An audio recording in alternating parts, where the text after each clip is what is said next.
네. 현재 저는 유아교육진흥원에서 가족 상담사로서 그리고 가족 상담사로서 학부모를 대상으로 개인 상담, 집단 상담을 진행하고 있으며 남구 청소년 상담복지센터에서 개인 상담, 집단 상담, 부모 교육을 하고 있습니다.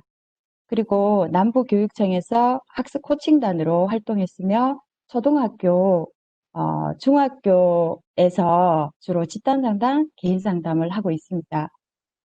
제가 우리 학교 입학할 때는 이 공부를 해서 상담사가 되어야지 하고 생각하면서 이 학교를 입학을 했느냐? 그거는 절대 아니었어요. 제가 처음에 상담에 대한 공부를 시작했던 건 사춘기가 온 우리 딸하고의 관계가 너무 힘이 들었어요. 그래서 이 공부를 하면 뭔가 아이의 마음을 잘 알 수 있을 것 같았고, 대화도 잘 될 것 같았고, 관계도 그러면서 좋아질 것 같았어요. 그 말은 제가 입학할 때에는 상담은 1도 생각하지 않았다는 거죠. 그러다가 2년밖에 제가 그러니까 졸업할 시점이에요. 2년밖에 생각하지 않은 제가 상담을 해보겠다고 겁도 없이 도전을 했었어요. 그때가 12월 방학 때쯤이었는데, 근데 제가 그때 그렇게 도전할 수 있었던 건 나중에 제가 생각해서 알았던 건데, 제가 아동놀이 치료 단기 과정 경험이 있었기 때문이었어요. 그때 프로그램에 참여하면서 교수님이 리더가 되어, 그때 제가 처음에 아동놀이 치료할 때는 교수님이 리더를 직접 하셨어요. 그때 집단원에게 상담을 진행하는 모습, 그리고 교수님의 어떤 질문 하나에 그 집단의 표정이 변하는 모습, 그러면서 그분이 뭔가 표정에서 자기 내면의 자신을 만나가는 모습, 그리고 그 과정에서 그분이 변화되어 가는 모습은 저한테 있어서는 정말 신세계고, 그 모습이, 그러니까 그 변하는 모습이나 교수님이 하시는 모습은 정말 저를 가슴 뛰게 했었어요. 그래서 그 모습은 저에게 상담사로서의 모델링이 되었으며 교수님이 직접 진행했던 프로그램은 제가 현장에서 응용해서 진행할 수 있는 프로그램이 되었어요. 어, 이런 경험을 통해 제가 상담이 뭘까? 그러니까 이 집단 상담을 제가 참여하면서 교수님의 그 아동놀이 치료 단계 과정을 참여하면서 상담은 도대체 뭘까라는 생각을 아마 그때부터 제가 했던 것 같아요. 그러면서 졸업할 시점에 갑자기 제가 정말 상담은 1도 생각하지 않았던 제가 위클래스 상담 봉사자라는 게 그때는 있었어요. 그래서 거기에 제가 지원을 하게 되었어요. 그 자격에는 자격 조건에는 제가 전혀 맞지 않았죠. 저는 상담 공부를 한 거는 우리 학교 2년 경력밖에 없었고, 실무 경력도 전혀 없었거든요. 근데 제가 한번 지원해 봐야겠다라고 지원서를 냈고, 면접을 봤지만 떨어졌을 거라 생각했었어요. 그래서 집에 와서 4시 반에 연락이 온다 했는데 5시가 넘어도 연락이 없으니까 저는 당연히 떨어졌다 생각을 했죠. 근데 담당 선생님한테 갑자기 5시 넘어서 전화가 왔었어요. 그래서 저보고 합격했다고 하시는 거예요. 제가 너무 놀라가 왜 제가 합격했냐고 물었어요. 그랬더니 선생님은 열심히 할 것 같아서 그렇게 말씀을 하셨었어요. 열심히 할 것 같아서 선생님이 합격하셨다. 지원했는 선생님 중에서는 선생님이 가장 자격이 모자랐는데 열심히 할 것 같아서 제가 합격했다는 말씀을 해주시는 거예요. 그래서 제가 잘 보셨다고 하면서 끊었어요. 그리고 제가 실제로 가서 정말 열심히 했어요. 열심이라는 거 저한테 있어서는 그냥 열심히 해야겠다가 한 게 아니라 그 상황에서 최선을 다했던 것 같아요. 그래서 제가 그때 그러면 상담을 시작을 한가 동시에 편입을 했었어요.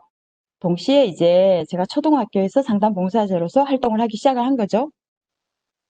그러다 보니까 공부와 상담을 같이 하다 보니까 이론을 공부할 때는 현장 경험이 떠올랐어요. 이 이론은 이건가? 그리고 또 상담을 할 때에는 여기 이 상황에서는 이런 이론이 또 뭐 딴에는 그렇게 계속 뭔가 서로서로 음, 시너지 효과를 좀 봤던 것 같아요.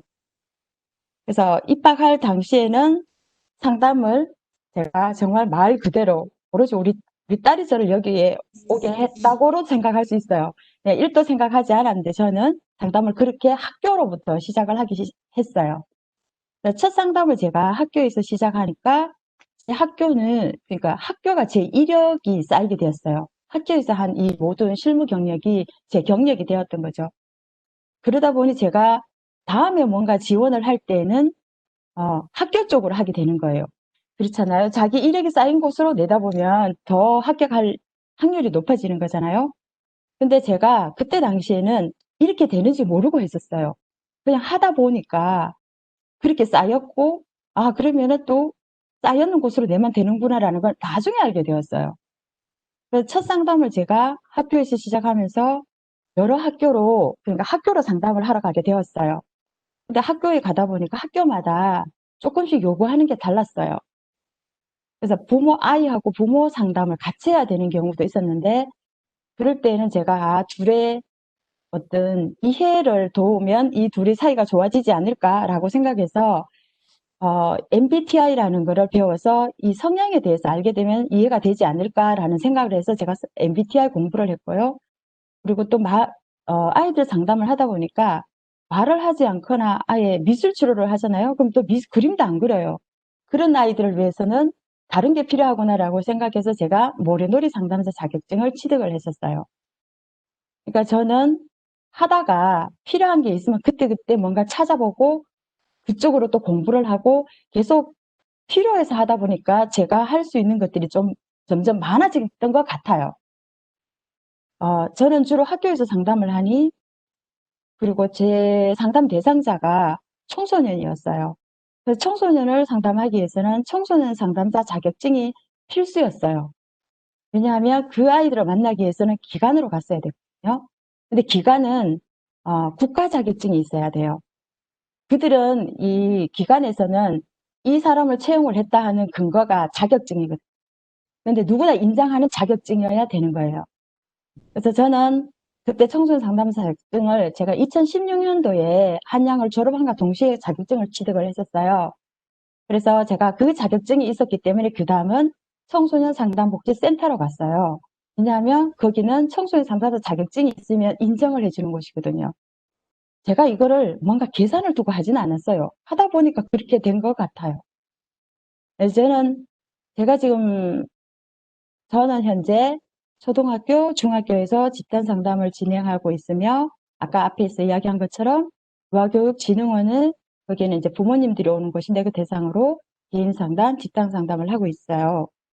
그리고 청소년 상담 복지센터에서는 제가 개인 상담, 그러니까 청소년들 집단 상담, 특별 교육을 오는 아이들이 있어요. 그 아이들을 대상으로 집단 상담을 하고, 그리고 부모 교육을 하고 있어요.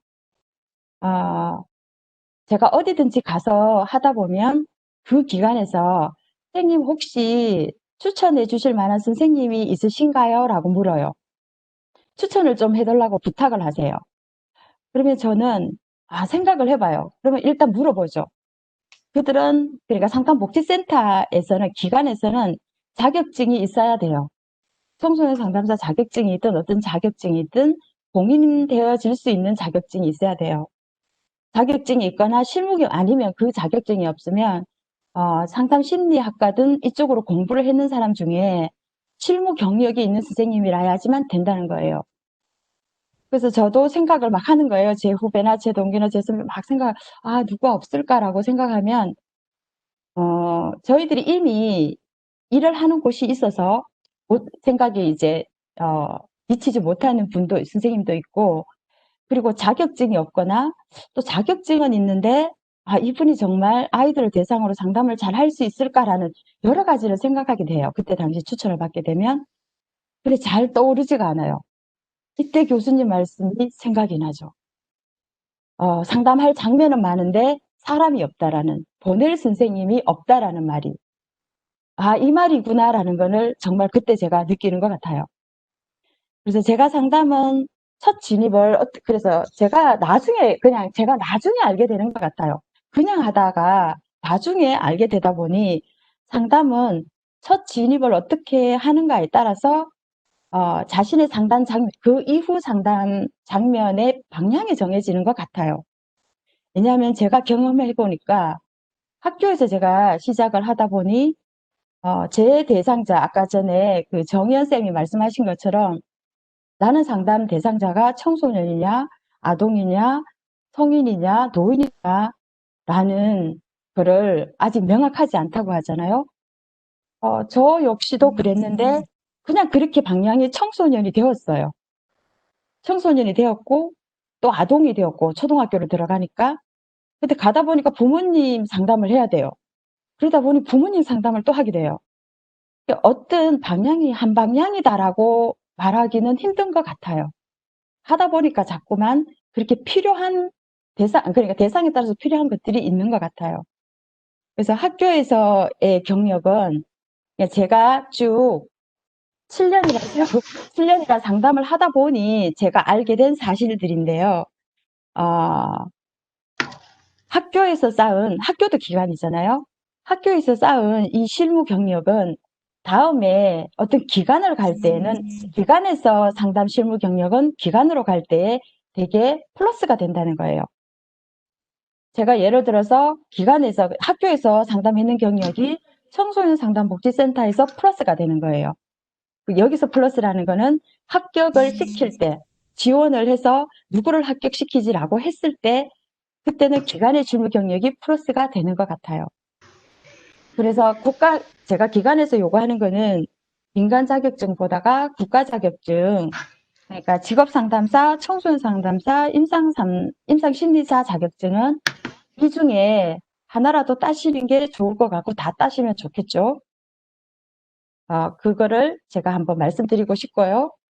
그리고 현재 저는 제가 아까 말씀드린 것처럼 청소년 상담사 자격증하고 학교에서의 실무 경력 그리고 청소년 상담복지센터 같은 이런 기관에서의 상담 실무 경력이 많아서 정말 웬만한 데에 이력서를 내면 거의 다 합격을 해요.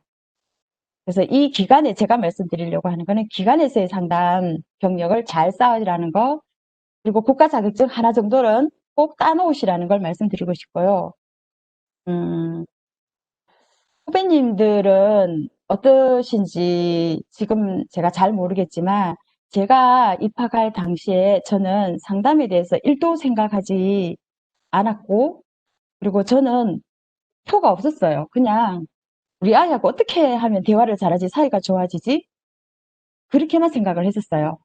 그래서 근데 제가 이렇게 상담을 할지는 아무도 몰랐죠. 아마 제 동기도 아마 몰랐을 거예요.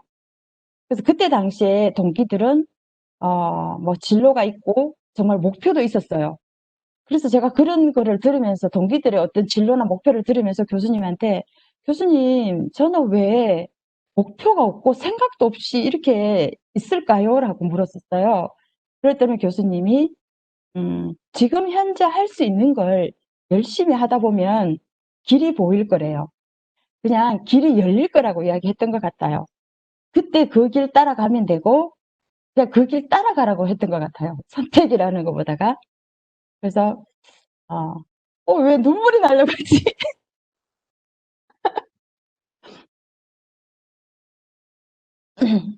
제가 우리 영진의 울보 1호예요. 제일 많이 울어요. 갑자기 제가 이거 할 때는 쓸 때에도 별로 안 그랬는데 그래서 후배님들도 지금 목표가 없다고 그리고 뭐 어차피 나는 상담을 안 할 건데 그리고 공부하다 보니 상담은 더 어려워졌어요. 이걸 제가 어떻게 해요? 이런 생각도 들 것 같아요. 그래, 저 역시 그러면은, 후배님들한테 말씀드리고 싶은 건, 그래서 저도 교수님이 제게 하신 말씀처럼 몇 년 후에 우리 모습을 명확하지 않을지라도 지금 현재에서 열심히 하다 보면 어느 날 갑자기 길이 열릴 거예요. 그때 그 길 따라가면 될 거라고 저는 생각합니다.